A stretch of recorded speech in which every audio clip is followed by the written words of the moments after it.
for themselves, even as they are divided into various categories. So then who is afraid of dissent? Who hates it? The first in line is the man who wants to pocket all the profits that he can. The man who wants to keep on widening the inequality gap so 90% of a country's population is at the mercy of subsidies and state support, recoined freebies these days. But the aim of these profit mongers is pretty simple. They want to keep the overwhelming population at the basic minimum of sustenance and be indebted to them for their generosity. Thereafter come the racist, casteist, and communal fanatics who ensure that something always keeps the people occupied and away from issues that actually concern them. The more poverty increases in society, the wider the gap in knowledge and information. The poor don't have good schools or access to reliable system of information. How will they participate in a democracy if they don't have this access? Effectively controlling the media ensures that the poor are kept ill-informed and those who can afford information are misinformed. This is why government policies across the world ensure that, contrary to their claims, poverty is not eradicated. Widening inequality gaps should, therefore, tell you that the gap in information is widening. The perils of democracy are different in rich and poor countries. There is no other way to put this.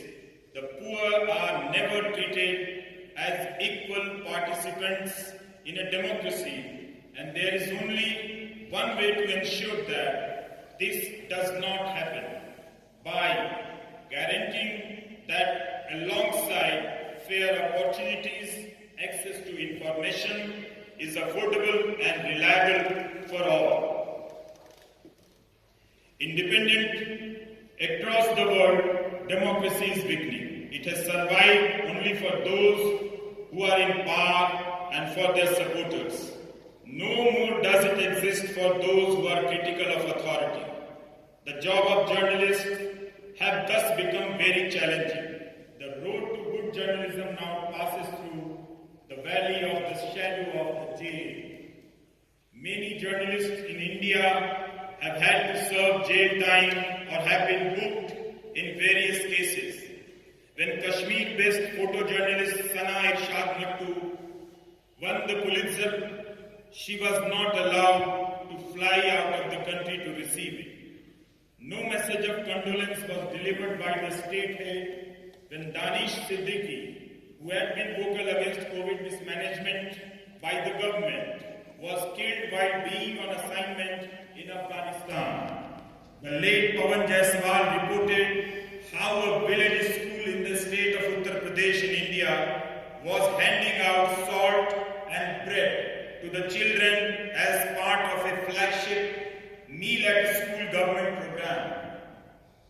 A case was registered against him for maligning the image of state government. Generously enough, he was later cleared of all charges. Kerala's another state of India, Siddiq Kappan was going to cover a gruesome rape and murder case in Uttar Pradesh.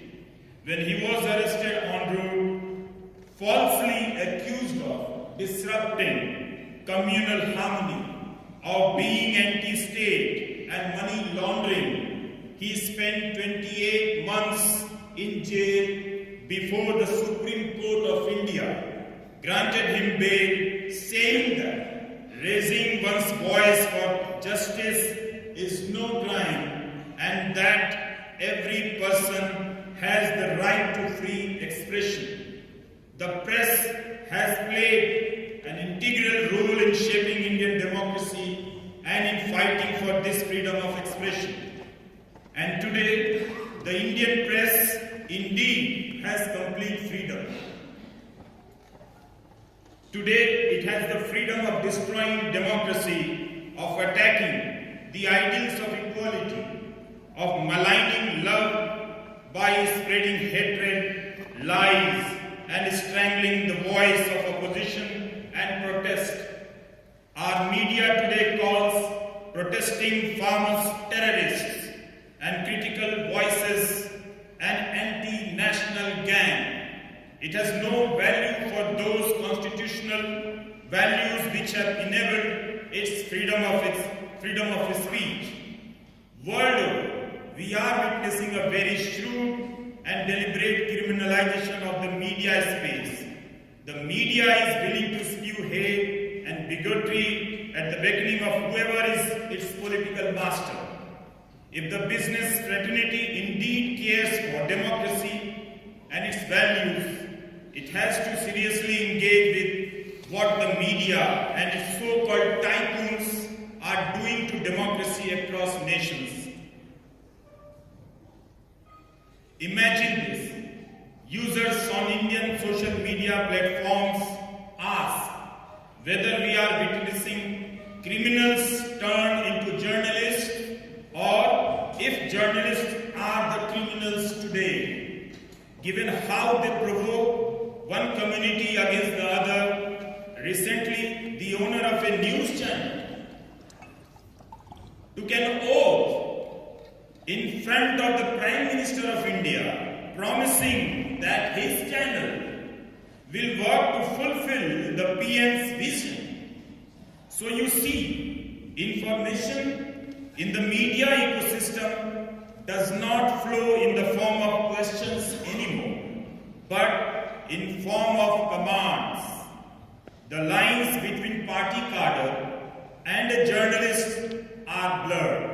So pathetic is the state of affairs in my own country that the Supreme Court of India has asked, in a specific case of media-driven hate speech, if TV anchors who spread hate have been taken off air. Journalism is not an institutional endeavor anymore. It now rests solely in the hands of the individual. Those who do serious reportages are out of jobs, underpaid, and even at the risk of personal safety. I thank those who dissent and continue to be critical of authority across the world. If at all the democratic spirit still exists somewhere, it is not in the propaganda machinery of a government, but in the hands of those lone, fearless individuals, many of whom are isolated within their own communities. We have to stand up for them. We have to stand with them.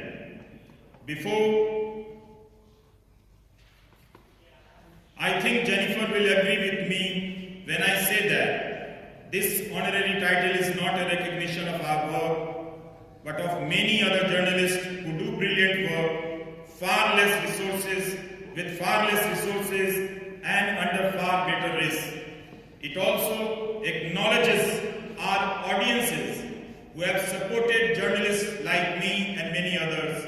Your applause, in all fairness, belongs with them. Before I take your leave today, I thank from this podium my fantastic partner, my wife Noina, for her years of support and confidence in me and my daughters who have been part of my journey all their lives. I also thank my colleague Brinda for translating this speech into English.